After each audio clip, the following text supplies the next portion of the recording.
Bom, vamos lá. Aula síncrona 7, vamos falar de algumas técnicas de caracterização.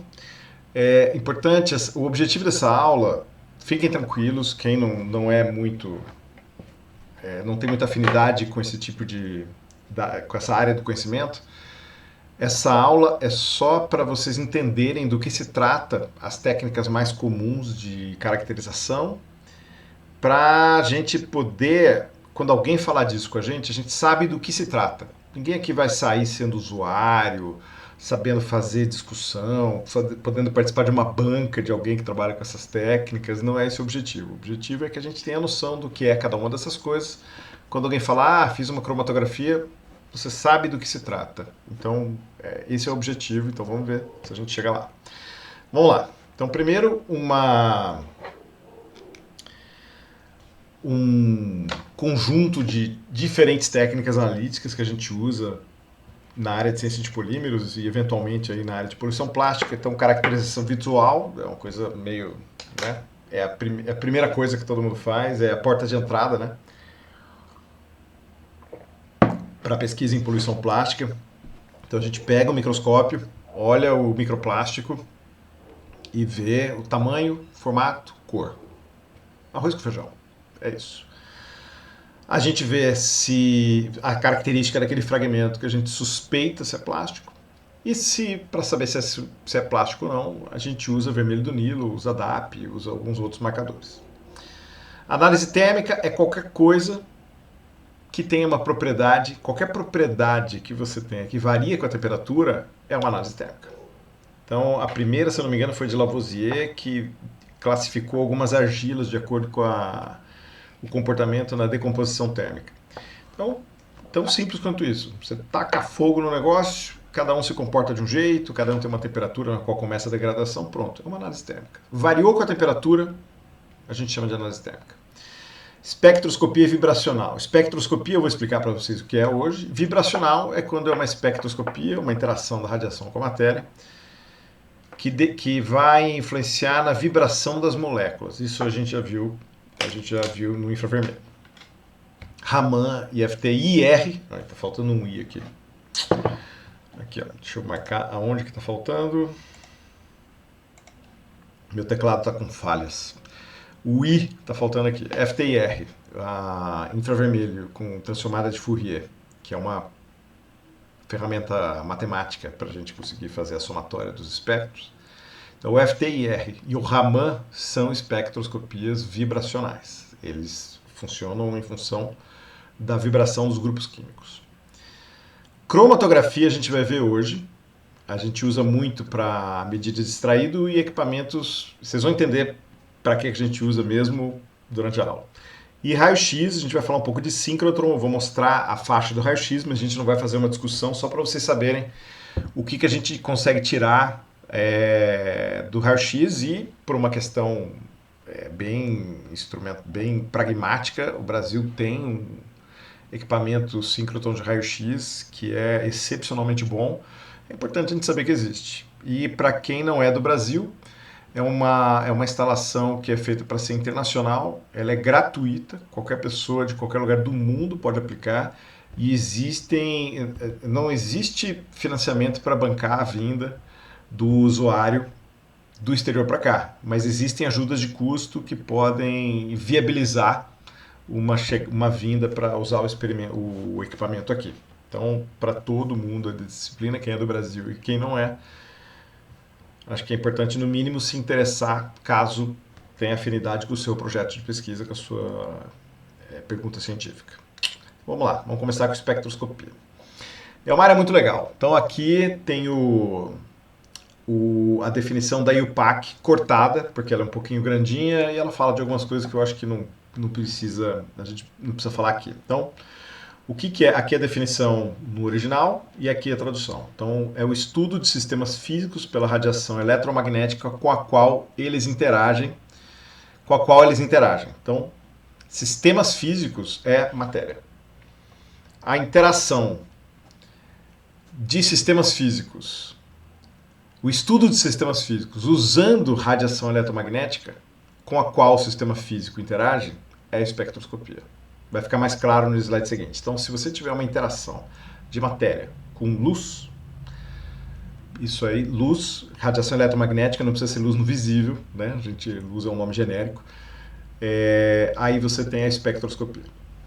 A espectroscopia é a medição dessas radiações como um meio de obter informações sobre o sistema e seus componentes. Então, deixa eu explicar. Aqui tem um espectro eletromagnético, radiação gama, raio-x, ultravioleta, visível, esse cantinho. Depois vem infravermelho, micro-ondas, rádio. Então, o rádio que a gente ouve vem nessa frequência. Radiação gama, que é a radiação do incrível Hulk, não? Não é, né? Mas né? Se for uma ficção científica, não tem nada a ver. Mas a radiação gama que vem do espaço, a radiação gama que é liberada no decaimento radioativo, ela sim não vai transformar ninguém num gigante verde muito forte, mas é uma radiação de altíssima energia, ok? Que sai do núcleo quando você tem decaimento radioativo. Então tá aqui. Da mais baixa energia para mais alta energia, passando pela luz visível. Então esse é o espectro de radiação eletromagnética. Então deixa eu falar para vocês sobre o que é essa interação da luz com a matéria. Então você tem uma fonte. Sempre que a gente tem uma fonte de radiação eletromagnética, eu coloquei uma lâmpada por causa dessa coisa genérica de chamar radiação eletromagnética de luz. Mas quando você tem uma fonte de qualquer um desses sujeitos aqui, radiação gama, raio-x, ultravioleta, visível, infravermelho, micro-ondas e rádio, se eles vão interagir com a matéria, eu vou usar eles como uma análise espectroscópica. Então o que a gente tem?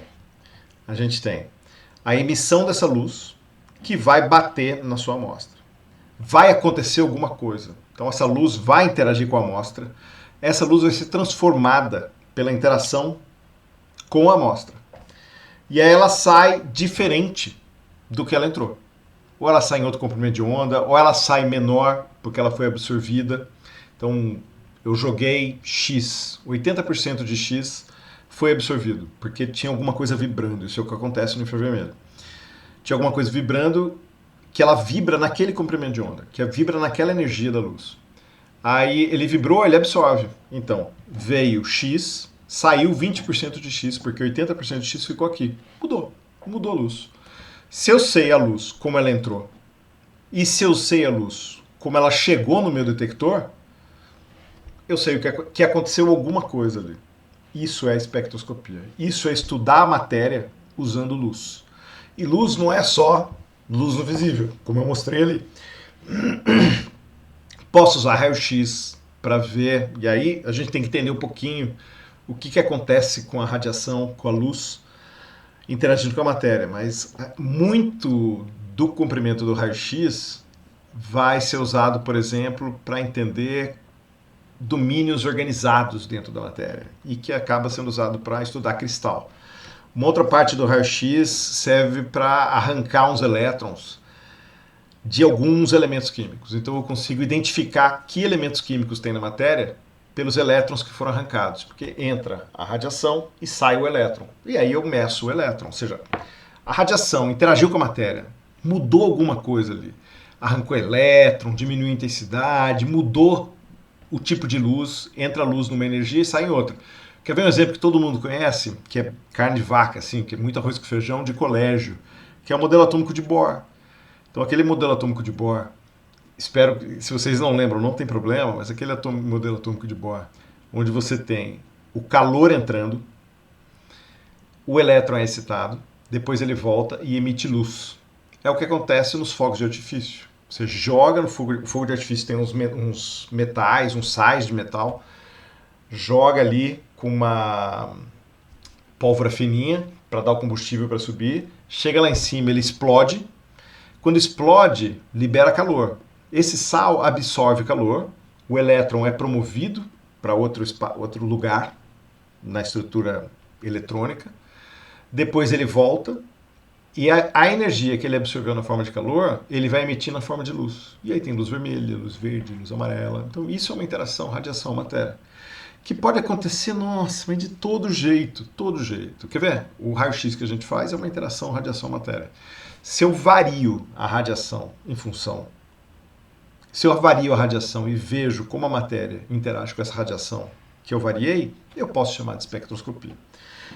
Quando você vai tirar raio-x no hospital, não quer dizer que você está fazendo uma análise espectroscópica. Mas se você tem uma variação da radiação e estuda essa interação, é uma espectroscopia. Ok? Então, a grosso modo é isso aqui. Então, o que a gente tem aqui é a luz passando pela matéria. Aqui nós vamos ter outro tipo de coisa, que é a luz... Opa, tá aqui. Batendo na matéria. Então, reparem que aqui ó, eu tive a passagem, então é o modo que a gente chama de absorção. E aqui eu tenho uma colisão. Vai, aqui. A radiação bate na amostra e vai para o detector. São medidas diferentes. Então, quando você trabalha com reflexão, a informação é mais sobre a superfície. Quando você fala em transmissão, ou seja, a energia está passando, está sendo transmitida pela amostra, está sendo absorvida pela amostra, você tem a radiação passando pelo volume da amostra. Então a informação é mais do bulk do que da superfície. Depende da espessura, né? Mas é isso. E é muito comum quando você tem uma amostra mais fina que você faça nesse modo, e quando você tem uma amostra mais grossa, opaca, você faça nesse modo aqui da reflexão. Ok? E isso é comum. No infravermelho a gente pode usar no modo absorção. Está aqui, ó. A amostra está aqui, vem o infravermelho, passa pela amostra e pode passar também por uma referência. Em geral, a referência é interna, você nem sabe que está passando por uma referência, mas ele está no equipamento. E aí você tem o detector que mostra o que aconteceu com a radiação. Você sabe a radiação que saiu, passou pela amostra. Chegou uma radiação diferente da que entrou, saiu uma radiação diferente do que entrou na amostra e foi detectada pelo detector, então você sabe o que aconteceu, está medido. E aqui um esquema de fluorescente raio-x, mas pode ser infravermelho também, que é por reflectância. O raio-x bate aqui, interage com a amostra, libera raios-x secundários em função da promoção de elétrons pela radiação que foi emitida, pelo rearranjo e emissão de energia. E aí você consegue detectar e dizer, aqui tem ferro, aqui tem cobre, aqui tem cobalto, aqui tem vanádio, e por aí vai. Tá bom? Então são dois modos. Beleza. Deixa eu falar de uma especificidade do infravermelho. O infravermelho, ele tem, é uma coisa que isso afeta muita gente que faz esse tipo de análise para microplástico. O feixe de um infravermelho normal tem por volta de 2 milímetros. Esses microplásticos aqui, ó, todos têm mais do que 2 milímetros. Então, se eu conseguir colocar esse feixe, o microplástico, no modo reflexão, ele bate na superfície e vai. Se eu conseguir colocar o feixe aqui, tá ótimo. Basta eu resolver o problema de porta-amostra, de repente a posição, para não ter muito espalhamento. Tem, assim, nada é tão simples assim. Mas uma vez que você tem as condições acertadas, o feixe consegue bater nessa peça e analisar, maravilha. Mas às vezes tem um microplástico que é tão pequeno que alguém fala, não, isso aí é só com micro FTIR. Que é o caso aqui da direita, ó. Então aqui tem uma barra de tamanho de 2 milímetros, foi aí que eu tirei essa bolinha. Aqui é uma barra de tamanho de 1 milímetro, ó. Então essa bolinha representa 2 milímetros, ela é um pouco maior, mas por causa da barra aqui. Então, ó, você tem um feixe que está batendo nesse microplástico, mas está batendo no substrato. Então, com esse feixe de um infravermelho normal, eu não consigo medir microplástico pequeno. Aí eu preciso ter um feixe menor. E quanto menor o feixe, mais caro é o equipamento. E aí eu preciso de um micro FTIR, que tem um feixe do tamanho do microplástico. E aí vai ficando cada vez mais caro. Tá bom? Aqui é um exemplo. Então, por exemplo, essa é uma membrana cheia de fragmentinho. Maravilha. Essa membrana vai para o infravermelho, ó. Tá aqui, ó. Ele vai tirando ponto a ponto. Então ele tira o espectro da membrana toda. Imagina o trampo. Demora muito tempo. E esse trabalho aqui, de 2017, né, a coisa já melhorou um pouco, mas esse trabalho é bem representativo. A medida de uma membrana, esse estudo provou, esse estudo mostrou, leva de 1,6 dias a mais de 4 semanas, dependendo do nível de precisão que você tem. Então esse arquivo aqui, ó, essa foto, ela é justamente de uma das membranas, acho que não é dessa, mas é de uma das membranas parecida com essa. E aí cada cor é de um material. E olha aqui, não vai dar para ver, mas vocês vão receber o slide, ó. EPDM, polifenilsulfona, quartzo, aramida, PLA, SAN, que é estireno, acrilonitrila, lã, acetato de celulose, tem um monte. Então esses materiais todos constam da análise. Então você vai tirar o espectro pixel por pixel, ou um conjunto de pixels por conjunto de pixels, mas é bem pequenininho. E aí você tira de tudo. Esse é o motivo do qual ele demora tanto. Você não vai lá, alguns equipamentos fazem isso, mas o que o pessoal quer é a automação. E na automação você tira espectro de tudo. Existem iniciativas para tentar fazer uma primeira varredura para ver aonde tem coisas de cor diferente ou de textura diferente do substrato. E a partir daí, a máquina escolhe de onde ela tira espectro. Aí você economiza tempo. Mas tudo isso é avanço instrumental que ainda está sendo feito.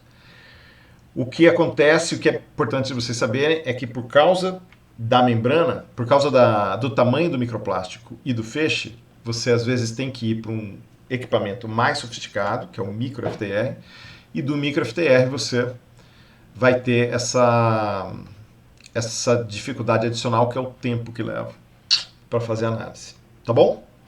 E ainda tem uma limitação física, que são os 20 micrômetros para o infravermelho. Tem um jeito de dar um golpe aí, mas é uma técnica, é um dispositivo mais caro ainda. Dá para ir para tamanhos menores, mas não é simples. Mas em geral é 20 micrômetros para o infravermelho, para o micro infravermelho e 1 micrômetro para o micro Raman, tá bom? Maravilha. Então isso aqui é de espectroscopia. Está aqui.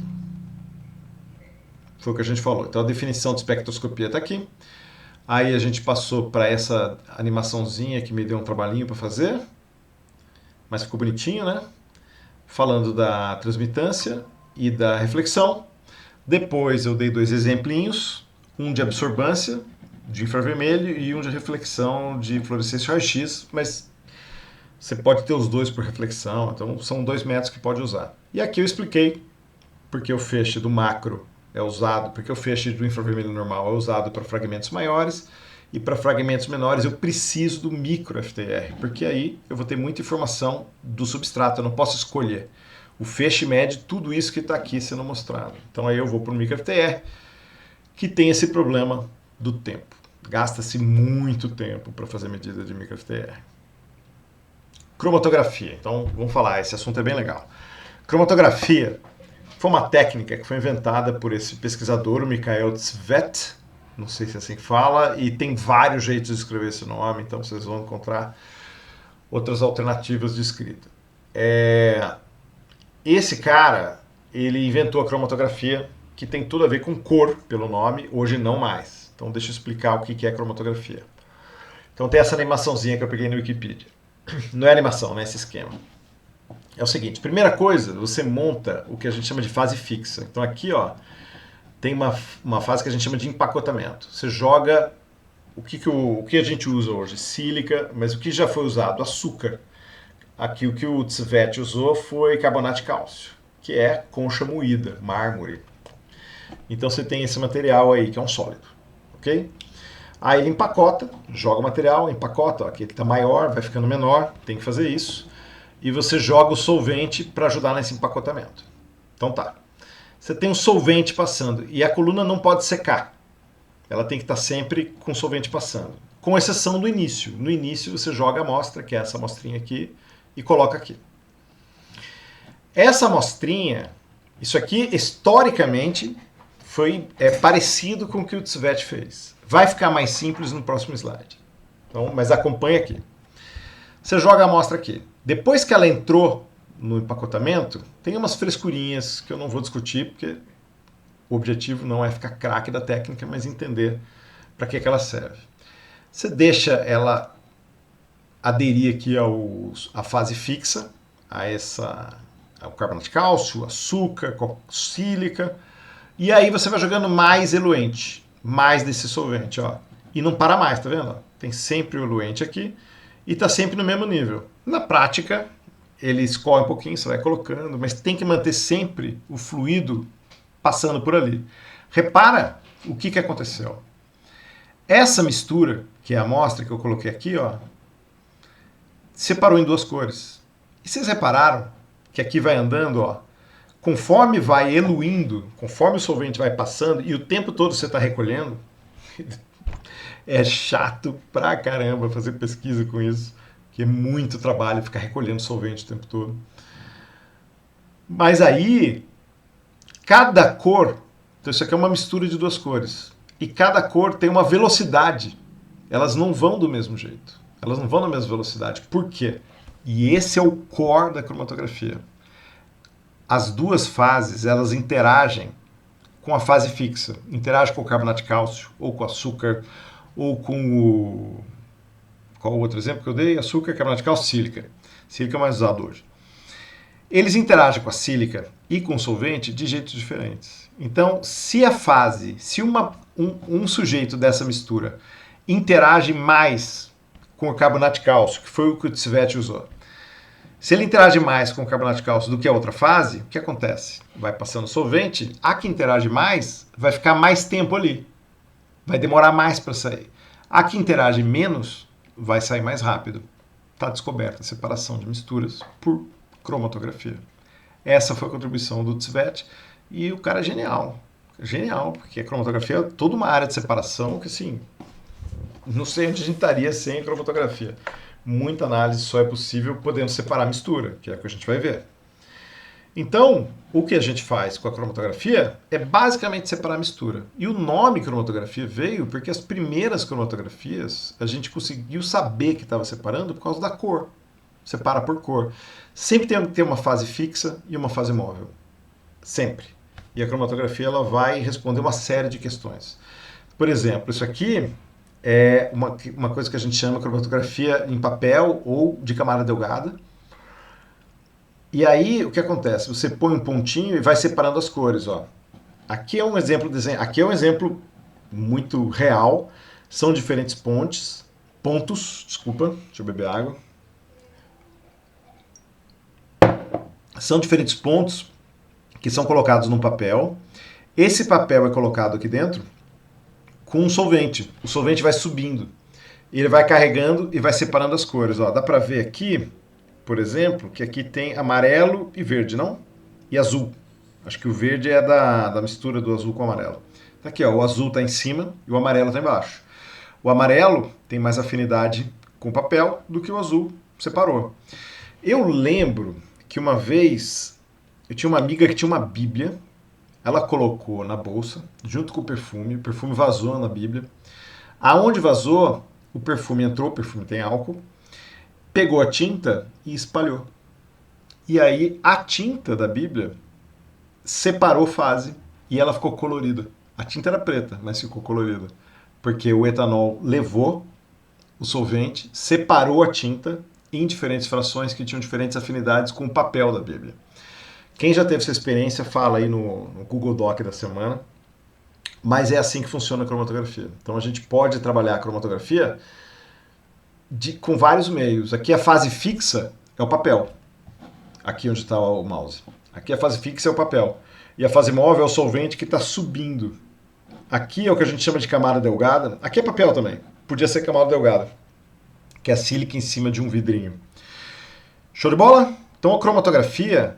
Esses são os mais simples, por coluna e de papel, que a gente pode fazer em casa. Se você pegar uma folha sulfite, pintar, faz vários pontos com caneta hidrocor e coloca em etanol, embaixo desse jeitinho aqui, ó, um copinho, coloca um palito de sorvete, um clipe, pendura esse papel, deixa ele em pé.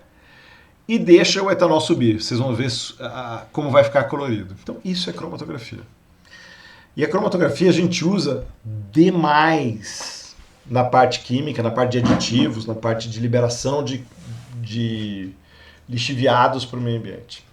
E até para identificação. Então, vamos ver aqui pirólise GC-MS. GC é cromatografia gasosa, gas chromatography. Não sei se é gas ou gases, mas é cromatografia gasosa. E o MS eu já vou explicar o que é. Então, eu já expliquei a pirólise e MS. Deixa eu explicar o que é cromatografia gasosa. Cromatografia gasosa é isso aqui. É para medir gases. Então a gente tem um carreador, que no caso, na cromatografia que a gente viu aqui, é álcool, é um solvente orgânico.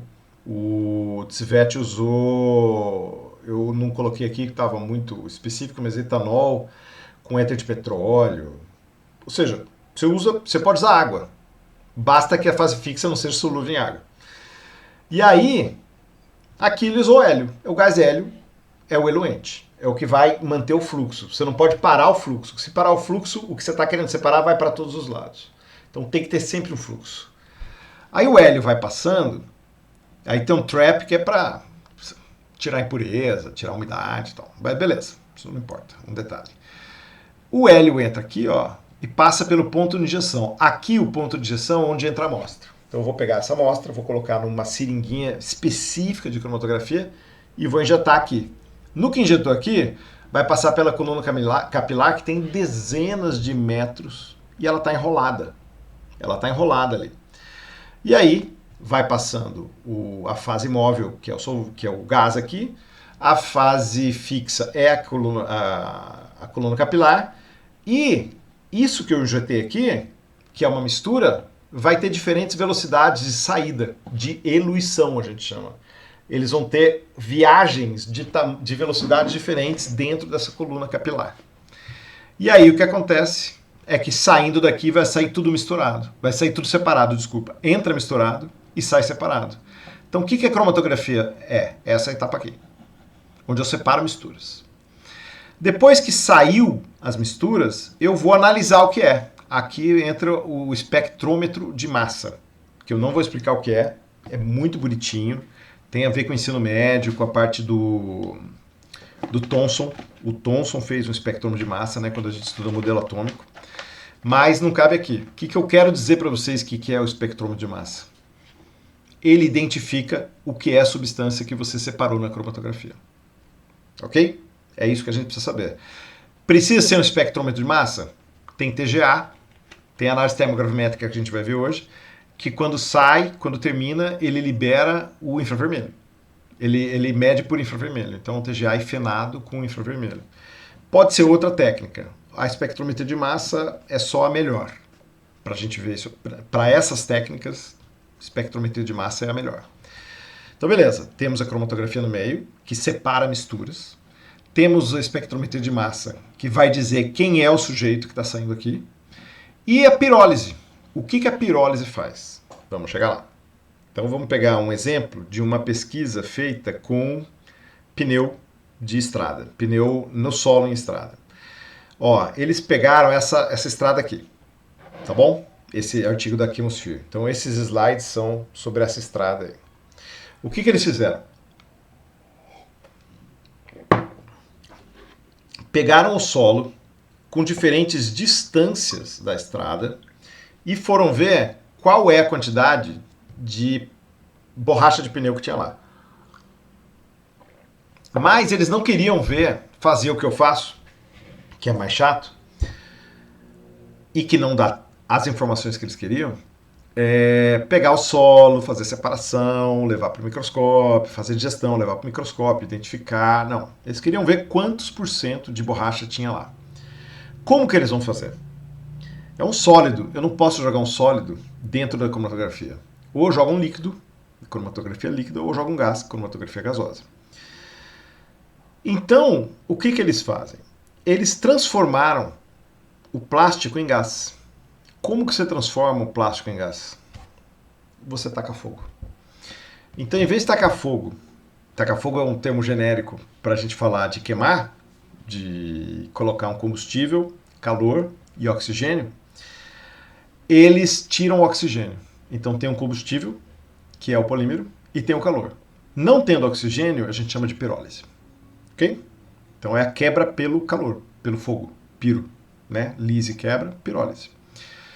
Não tem oxigênio. Se tiver oxigênio, eu vou formar CO2 e água e não vou identificar quem é. Quando eu queimo o PP, quando eu queimo o PE, quando eu queimo o PVC, quando eu queimo a borracha, eu sempre vou formar alguns marcadores. Quando eu queimo PVC, vai formar alguma molécula que eu identifico como sendo só do PVC. Só o PVC libera aquele sujeito. O PP vai ter um cara que só o PP libera, vai ter um cara que só o PE libera, de acordo com as condições de pirólise. Então, você primeiro estuda, eu quero ver borracha, então tá, deixa eu estudar a pirólise desse sujeito. Joga no pirolisador, passa no cromatógrafo, espectrômetro de massa, e você vê, tem esse cara que é um marcador legal. Vê se a pirólise do solo sozinha libera isso aí, não libera, então pronto, fechou. Esse sujeito que eu só vou obter da pirólise da borracha é o meu marcador. Aí eu pego o solo, pego 1 grama de solo, jogo aqui no sistema, que é basicamente fazer a pirólise. Em vez de ter uma injeção aqui, a pirólise já joga no sistema, é um sistema automatizado, você faz a pirólise de uma amostra pequenininha, joga no sistema os gases, aí eles são separados aqui. O que o espectrômetro de massa faz? Ele vê só se apareceu aquele marcador de borracha. Apareceu o marcador da borracha? Tem borracha. Quanto? Se der um sinal do tamanho X, vai ter a massa Y. Se der 2x, vai ter 2y. Se der 3x, vai ter 3y e por aí vai. Ou alguma outra relação que você determina. Mas é isso que você faz. Tudo bem? Em aula síncrona fica perguntando tudo bem, não faz sentido, né? Bom, e aí qual é a vantagem de fazer isso? Cara, se eu levo o solo para o meu laboratório e vou medir, eu meço microplástico. Eu não consigo ver nanoplástico. Se eu tiver 1 quilo de nanoplástico ali, eu não vou ver. Se tiver nanoplástico no solo com a pirólise, eu vejo se é nano, se é micro, se é meso, não importa. Eu vou queimar, eu vou obter o marcador da borracha de pneu. Acabou. Então a pirólise, ela não diz o tamanho, não diz quantos fragmentos tem, mas diz a massa de todos os fragmentos encontrados ali, seja ele micro, meso ou nano. Então é um jeito de medir nano. Você só não sabe que tinha nano lá, se tinha nano lá ou não, quantos por cento tinha de nano, isso você não sabe. Mas pirólise, CGMS, vê tudo que aparece ali. Então você tem uma quantidade de miligrama de borracha por quilo, essa é a medida. Total de massa de SBR, que eu não lembro, é alguma coisa estireno, butadieno, rubber, não lembro. De conteúdo em miligrama por quilo, ou seja, é uma concentração, porque você tem uma amostra de solo com microplástico. E aqui estão as concentrações nos diferentes tamanhos, diferentes distâncias da estrada e diferentes aprofundamentos do solo. Ok? Então é para isso que serve pirólise CGMS. Então se você tem isso, você tem uma amostra que você pode pirolizar, fazendo a calibração antes, show de bola, tá feito. Show? Então, CGMS é isso.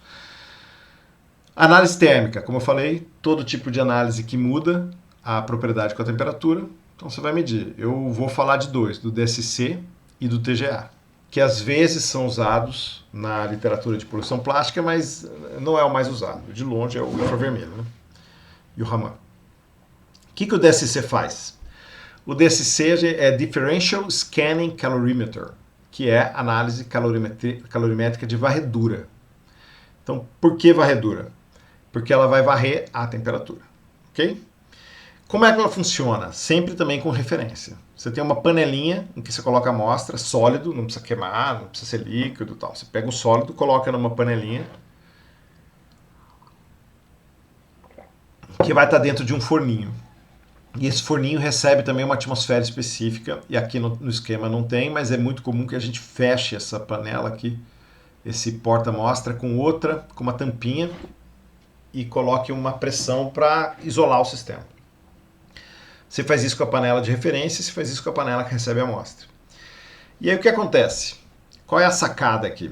É super legal. Você tem um termopar aqui embaixo de cada um deles. O termopar é um dispositivo para medir temperatura.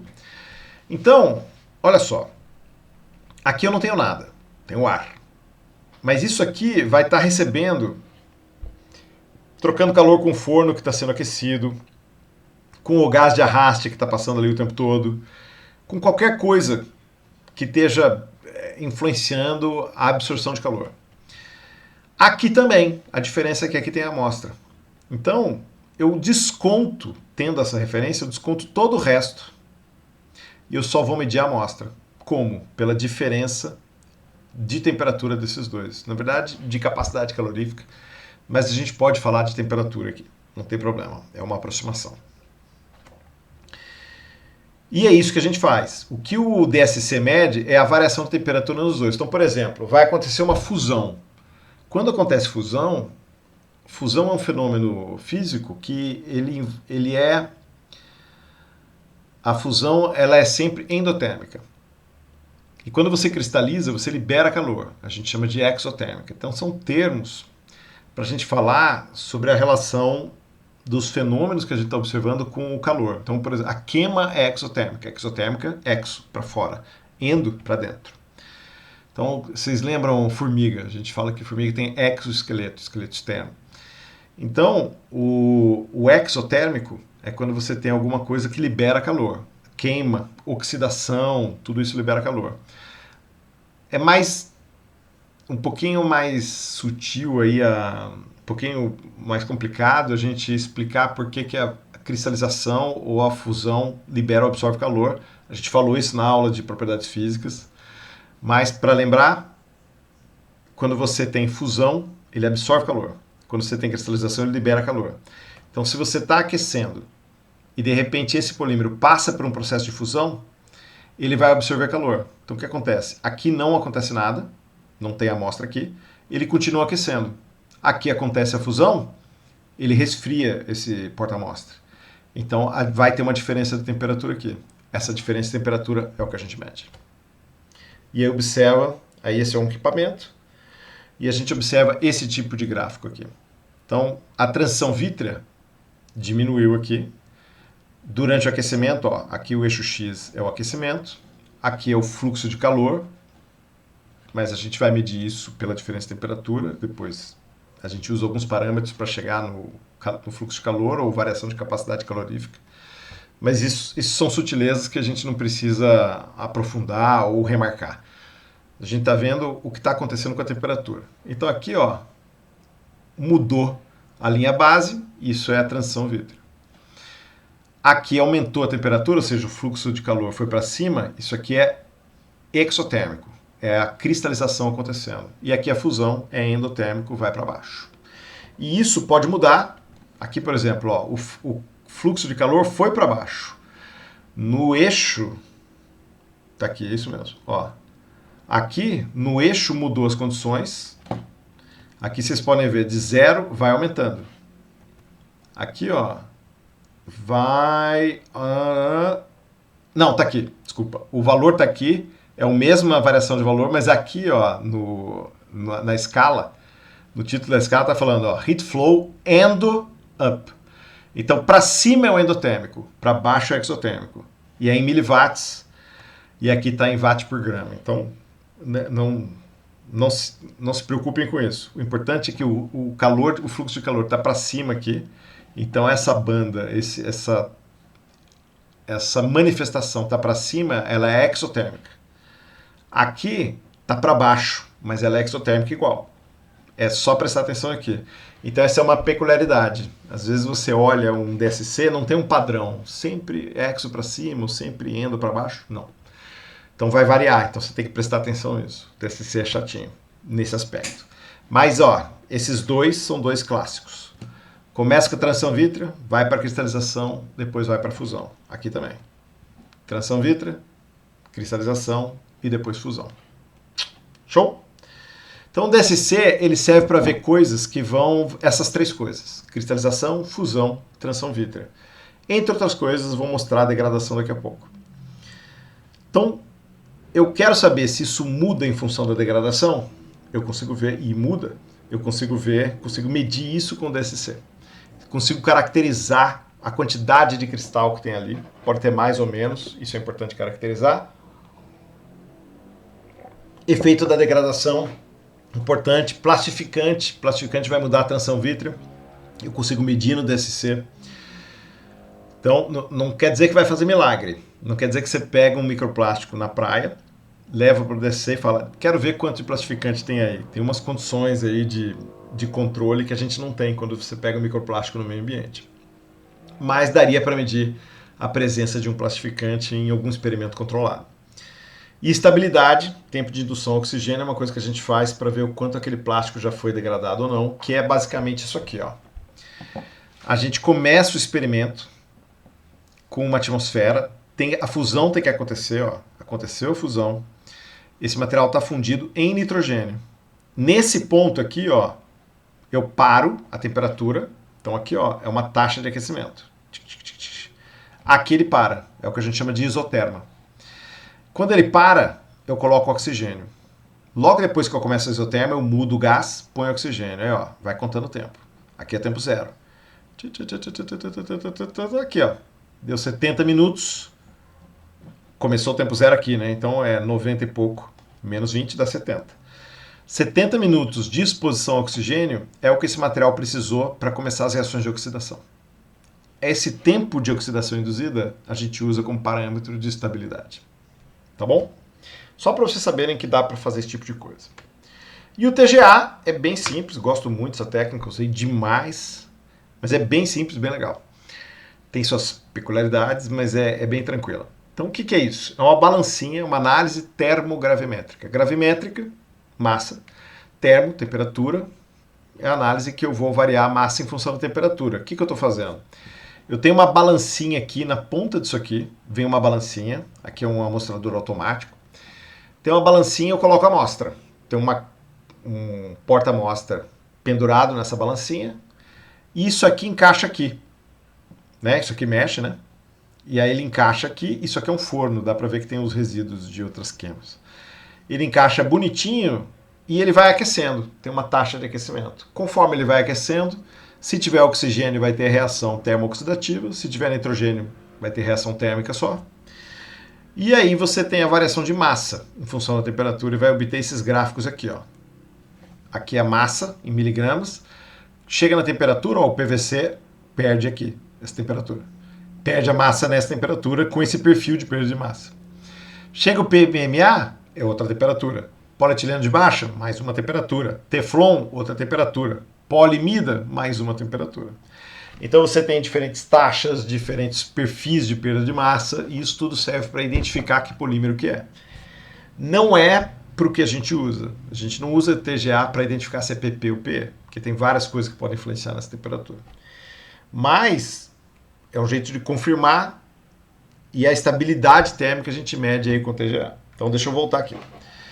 Então eu tenho essa balancinha.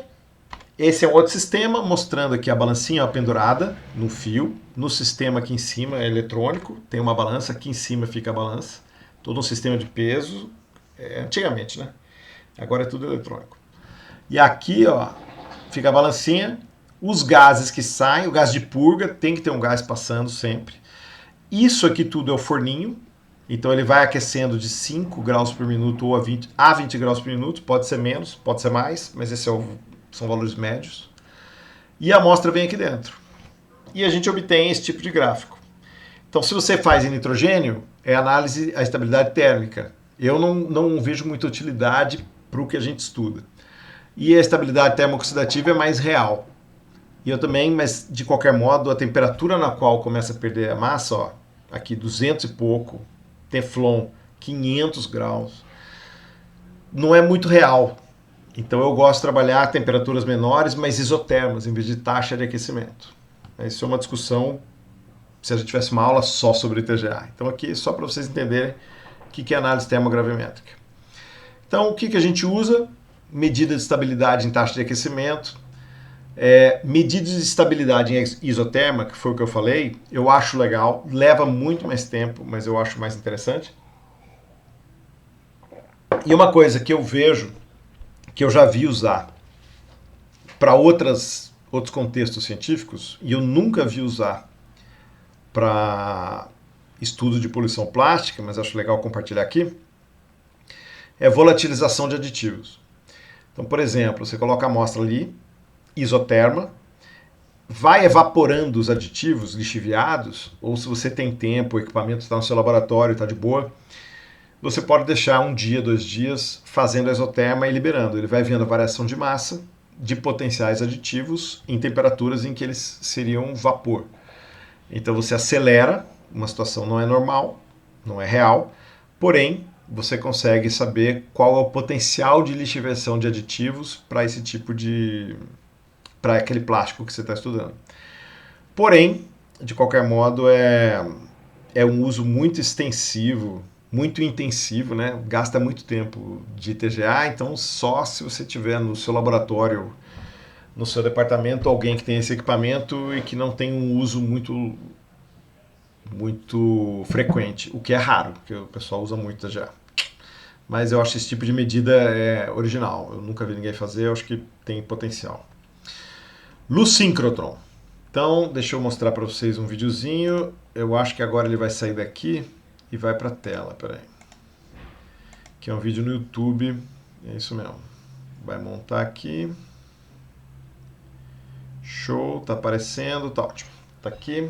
Deixa eu acho que eu tô na frente dele. Deixa eu sair daqui, pronto. Acho que agora 0.5 billion electron volt. Deixa eu tirar ele daqui. Tá ótimo. Isso aqui... Epa. Não. Museu do Hip Hop. Cliquei no errado aqui. Tá aqui, pronto. Deixa eu tirar o som. Ó, isso aqui é o síncrotron, lá de Trieste, lá na Itália. E aqui, ó, é um videozinho mostrando o que é o que tem ali. O que é a luz síncrotron. Então, deixa eu explicar aqui. A luz síncrotron, ela é um jeito muito inteligente, muito esperto de acelerar elétrons aqui no meio. Depois que os elétrons são acelerados, vai mostrar a aceleração. Ó. Tem um booster aí, você gera pacotes de elétrons que tem que ser sincronizados, síncrotron. Né? E aí eles vão... é um feixe de elétrons, esse feixe de elétrons ele vai reto. Né? E a gente faz ele fazer essa curva, mas a tendência é o feixe ficar reto. A gente obriga ele a curvar por indução magnética. Aí ó, ele fica acelerando aqui, e ele vai indo cada vez mais rápido. Mas chega uma hora que ele chega numa velocidade muito próxima da luz, com bastante energia, aí ele é deslocado para cá, e ele vai para o espaço onde ele é usado. E essa luz é uma luz tão forte, tão intensa, que a gente consegue fazer um feixe. Vocês lembram que eu mostrei o feixe de 2 milímetros do infravermelho?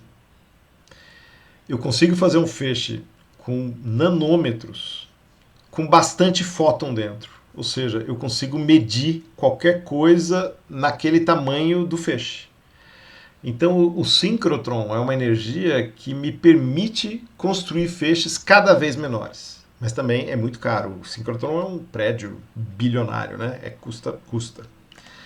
Beleza, então ó, tudo isso aqui vai acontecer. Toda vez que esse feixe de elétrons ele é desviado para continuar rodando, tem uma energia residual na forma de luz que é tangenciada para essa mudança de direção. E toda vez que você gera essa energia, você está gerando um feixe de luz síncrotron. E dependendo do jeito que você vai mudando a direção desse feixe de elétrons, você tem uma característica de luz síncrotron um pouquinho diferente. E aí você consegue ter luz síncrotron de infravermelho, luz síncrotron de ultravioleta, luz síncrotron de raio-x A, raio-x B, raio-x C e por aí vai. Então você tem N técnicas. E aí o que acontece? O que ele está mostrando aqui, ó, para cada feixe tangencial a esses elétrons que estão sendo rodados aqui, você tem a liberação dessa linha de luz síncrotron, desse feixe de luz síncrotron que a gente acaba usando. E aí, ó, vai mostrar agora. Ele gera essa cabine. Essa cabine, ele não gera, né? Isso a gente constrói. Essa cabine, ela está feita para receber essa luz síncrotron, que eu quero que seja de infravermelho, e para isso eu construí uma coisa que mude a direção do jeito específico para gerar infravermelho, ou para gerar raio-x, ou para gerar ultravioleta. Então eu escolho como que eu vou mudar essa luz, e com isso eu estou escolhendo que tipo de radiação que vem para cá.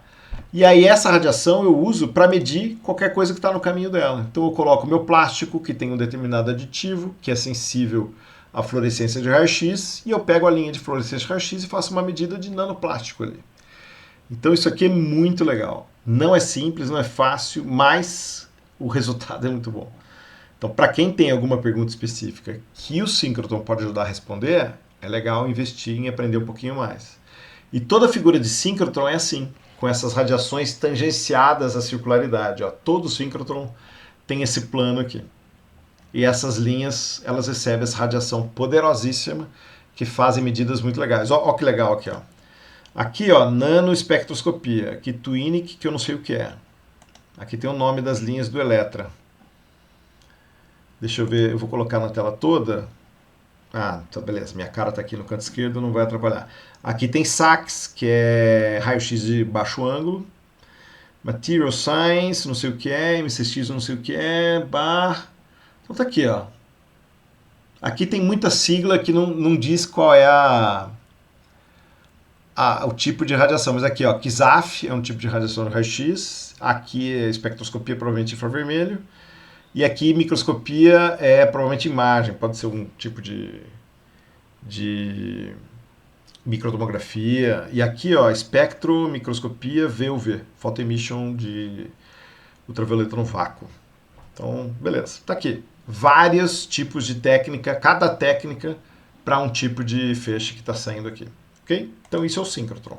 Esse é o de Trieste e a gente tem o Sirius aqui do Brasil. Maravilha. Então, aqui são detalhezinhos, deixa para lá. Vamos voltar, que eu queria mostrar esse videozinho. E aqui é um esquema da parte educativa lá do síncrotron da Austrália. E todo síncrotron, se você entrar no site do síncrotron brasileiro, qualquer síncrotron vai ter uma etapa educativa lá. O pessoal se dedica muito a explicar o que é luz síncrotron, até porque o investimento para construir uma facility de luz síncrotron, ele é bilionário. E a sociedade tem que saber onde está indo o dinheiro, né? E esse é muito legal, porque aqui mostra bem aquela faixa de comprimento de onda que eu mostrei no comecinho, lembra? Deixa eu até voltar aqui rapidinho. Tá aqui. Aqui os comprimentos de onda, ó, de raio gama, raio X, ultravioleta visível, infravermelho, micro-ondas, rádio. Tá aqui de novo. Ó. Então aqui, ó, tá mostrando a escala de tamanho do comprimento de onda, ó, tá aqui. Aqui provavelmente vai raios gama, está invertido em relação àquela que eu mostrei. Raio gama está desse lado e rádio está do lado esquerdo agora. E aqui, ó, rádio, micro-ondas, infravermelho, visível, ultravioleta, raio-x, gama. Essa faixa do micro-ondas, que eu não sabia, para mim, na verdade, micro-ondas não pegava. Foi uma surpresa quando eu estava preparando aqui. Eu peguei esse e escolhi esse porque eu achei esse bem amplo. Eu não sabia que pegava. No LNLS eu não sei qual deles usa micro-ondas, se é que usa, ou se essa é uma característica só do síncrotron australiano. Mas você pegou desde o micro-ondas, ó, passa pelo infravermelho, visível, ultravioleta, e aqui a cereja do bolo, que é o que o pessoal mais usa, é o raio-x. Então o raio-x é o mais... na minha impressão, como um usuário, não sou especialista em síncrotron, mas como usuário, eu acho que o pessoal, o grosso das técnicas é para raio-x, apesar da técnica que eu mais uso ser o infravermelho. Ok?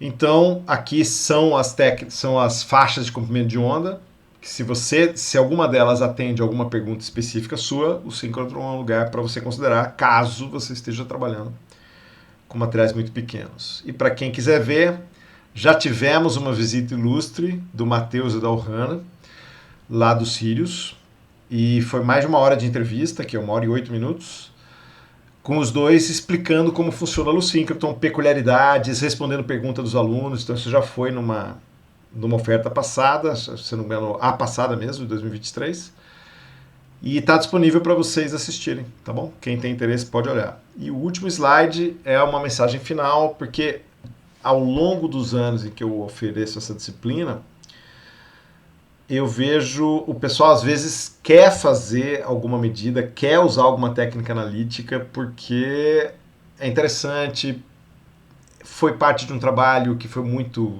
relevante, que chamou muita atenção, que o aluno gostou e ele quer usar. E eu acho que isso tem que ter mais coisa além da admiração pela técnica para usar. Então, o que eu queria deixar claro é que tem muitas. Isso aqui eu não arranhei o pico, a parte de cima do iceberg. Tem muita técnica para usar. Eu falei das que são mais usadas, mas existe muita possibilidade de técnica analítica para a gente fazer medida e para responder perguntas científicas relevantes ambientalmente em relação à poluição plástica. Mas a gente tem que conhecer bem. Então eu vou falar sobre isso no último item, mas é só para vocês saberem que tem muito mais coisa do que o que eu falei aqui. Quem determina a técnica que você vai usar não é você, não é seu orientador, é a pergunta científica. Então, o seu orientador está aí para ajudar a encontrar essa técnica, mas uma vez que vocês determinaram qual é a pergunta científica, aí você vai atrás da técnica. A não ser que, e é uma realidade que a gente tem que encarar, que você seja obrigado a usar uma determinada técnica, independente da sua pergunta científica. E isso é muito pertinente. Quando acontece, eu tenho um amigo que começou a mexer com infravermelho, ele era cromatografista, passou num concurso numa universidade que não tinha cromatógrafo, ele chegou na universidade, tinha um infravermelho na caixa. Na caixa, compraram, a universidade ganhou por algum motivo, algum pesquisador recomendou a compra, demorou 10 anos para comprar, quando chegou o cara já tinha aposentado, ele foi recém-contratado, falaram, ó, tem um infravermelho na caixa. O cara virou um espectroscopista. Por quê? Não tinha recurso, recém-contratado, tem um infravermelho dando sopa, não sei o que você faz. Você vira um espectroscopista, não tem o que fazer. Então, às vezes tem um equipamento legal, um TGA, falei para vocês que o TGA podia ser usado para ver lixiviação. Nunca vi. Tem um TGA com pouco uso no departamento. Por que não? Aprende a usar, é um recurso. A gente tem tanta dificuldade de encontrar recurso, quando tem um recurso sobrando, às vezes a gente é obrigado a usar aquele recurso. Dinheiro público tem que ter utilidade. Então, nesse caso, você pode modular a sua pergunta científica para abraçar alguma técnica que está ali dando sopa. Mas, em geral, eu vou atrás da técnica depois que eu escolho a minha pergunta científica. Eu acho isso mais interessante. Eu exorto vocês a não, como eu disse antes, não planejar usar um equipamento porque ele é chique. Ou fazer um protocolo de um jeito X porque todo mundo faz assim. Essa segunda parte desse item não tem a ver com a aula de caracterização, mas tem a ver com fazer pesquisa em geral. Então, assim como você não deve planejar usar um equipamento porque ele é chique, isso tem a ver com a aula de hoje, eu acho isso muito equivalente com fazer um protocolo de um jeito X, porque todo mundo faz assim. Todo mundo quer usar o síncrotron. Você não precisa usar o síncrotron se isso não tem a ver com a sua pergunta científica. Assim como você não precisa fazer um protocolo de um determinado jeito, porque todo mundo faz e você repete porque todo mundo faz e você não... De repente, para a sua pergunta científica, podia ser diferente. Podia ser mais customizado, podia gastar menos, podia ser mais rápido, porque o protocolo, como todo mundo faz, atende um outro contexto, não o seu. E o seu contexto pode prescindir de etapas daquele protocolo. Então é importante ter sempre o espírito crítico. Isso eu acho muito relevante para fazer caracterização ou para qualquer outra coisa. E eu acho que a mensagem final é observar o que está todo mundo fazendo em termos de protocolo, em termos de contexto e em termos de instrumental. E ter a mente aberta. Então, apesar de você ter uma pergunta científica específica e você ter que trabalhar em função dela, porque senão você não termina o seu projeto, é importante você saber o que está sendo feito para quando a sua pergunta científica demandar uma determinada técnica de caracterização ou de análise, você já sabe do que se trata e sabe para onde ir. Então, é uma recomendação que eu faço aí. Eu acho que não é nem sobre essa aula, ela caberia em qualquer aula. Tá bom? Beleza, tá gravado. Deixa eu terminar aqui.